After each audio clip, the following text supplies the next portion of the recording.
Dharamjot, let me just come to you now.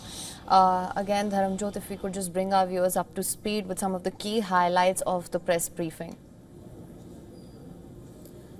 Well, Haim, it first started off with the Foreign Secretary Vikram Misri making a statement. In fact, we would go even back. It started with a video that played out in the beginning, which showed visuals, ghastly visuals, which brought back memories of all the past massive terror attacks that India has witnessed, right from the most recent one being Pahalgam, to the 2001 Parliament attack, the 2008 Mumbai terror attack, and many others in between. Uri, Pulwama, Akshardham temple attack, so many that have seen cross-border terrorism play a pivotal role in carrying out these ghastly acts.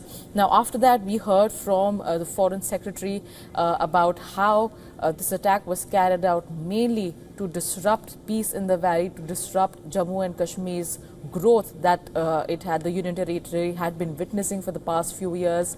Last year, it saw a record number of tourist influx. The numbers were also growing this year around as spring and summer season kicked in, which is when the Pahalgam terror attack took place last week. From that, we move on to the two young women officers who then shared a detailed account of Operation Sindoor, how it was carried out, how the 9 sites that were mentioned they were isolated from the list that was provided by intelligence agencies, how the armed forces in a joint operation tried to ensure that the strikes were precise, it was a quick operation, and that there was minimal damage to civilian life and civilian infrastructure. Right. They also clarified that no Pakistani military bases and military infrastructure was targeted. It was solely terror camps that Pakistan has been harboring for years now. These camps belong to 3 main groups that we've been talking about for years now, Haim: Hizbul Mujahideen, Lashkar-e-Taiba and Jaish-e-Mohammed. These were all sites that belong to these 3 main groups who have played a massive role in all the terror attacks that India has witnessed in the past decade, Haim. Right, Dharamjot, thank you so much for pointing that out as well. If we could just, for our viewers, just take them through the 9 terror sites that were identified where this operation was carried out.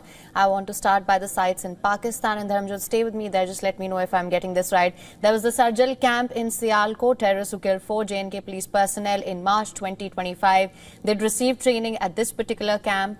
There was the Memuna Joya camp in Sialkot. Pathankot Air Force Base camp attack was planned and carried out from this terrorist camp. There was the Markaz Taiba camp in Muridke. Terrorists who participated in the 2008 Mumbai terror attacks were trained here. Ajmal Kasab, David Headley, training was here. Markaz Subhanallah in Bahawalpur, this is the headquarter of the Jaish-e-Mohammed. Recruitment, training, indoctrination, that's what was being carried out here.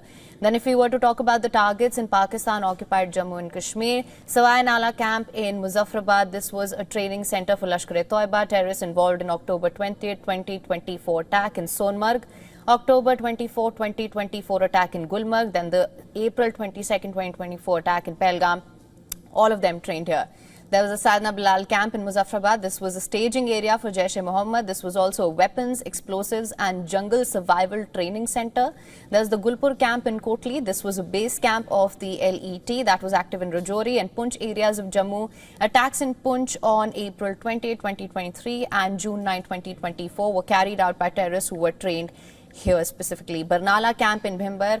This was also a weapons handling, explosives and jungle survival training center. And the Abbas camp in Kotli, the dino of the LET were prepared here. It had a capacity to train 15 terrorists. Dharamjot, I hope I'm getting all of those right.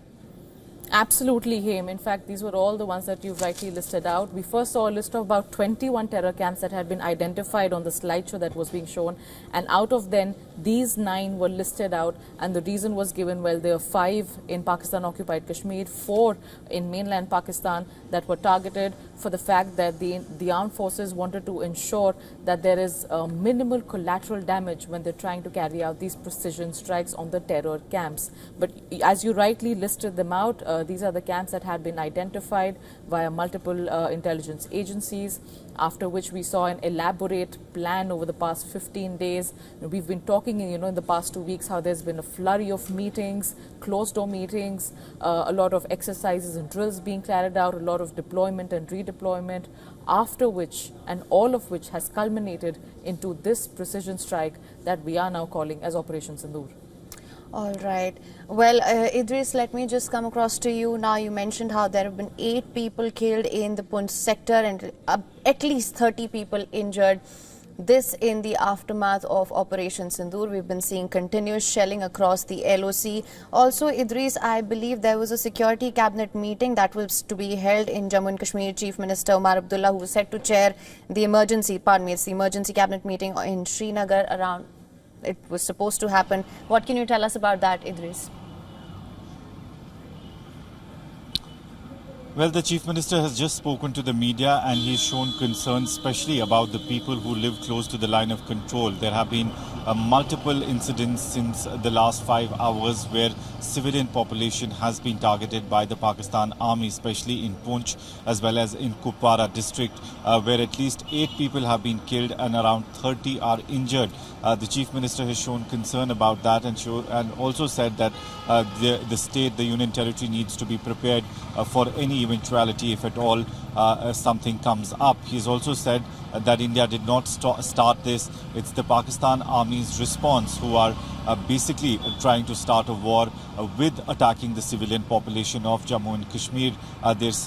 He also said that the attack that was carried out by the Indian forces was with precision and only on the terror camps across the line of control, while as the Pakistan's response has been not only to attack the Indian armed forces but also the civilian population.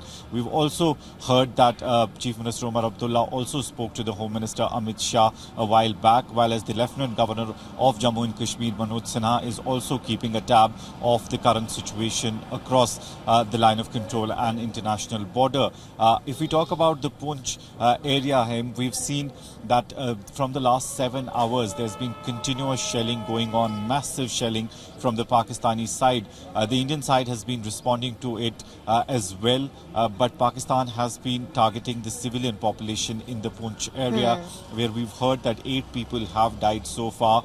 2 people are critical, while as around 28 people are injured and they're being treated at the hospital. On the other side, if we talk about the northern part of Kashmir and Kupwara district, there has been massive ceasefire violation there as well, and the target of the Pakistani army has been the houses of the civilians in that region. We've seen houses being burned down with the artillery that is being pushed from the Pakistani army on the Kupwara border as well. So line of control extremely volatile at the moment. That's why we've seen the Srinagar airport, Jammu airport, Leh airport and some of the airports in the northern India have been completely closed for the day. We've seen schools completely closed in the Jammu division, while as in the northern part of Kupwara, Baramulla, Bandipora as well as Handwara, the schools and educational institutions have been closed here as well. In Srinagar, the schools which are close to the airport have also been shut for today.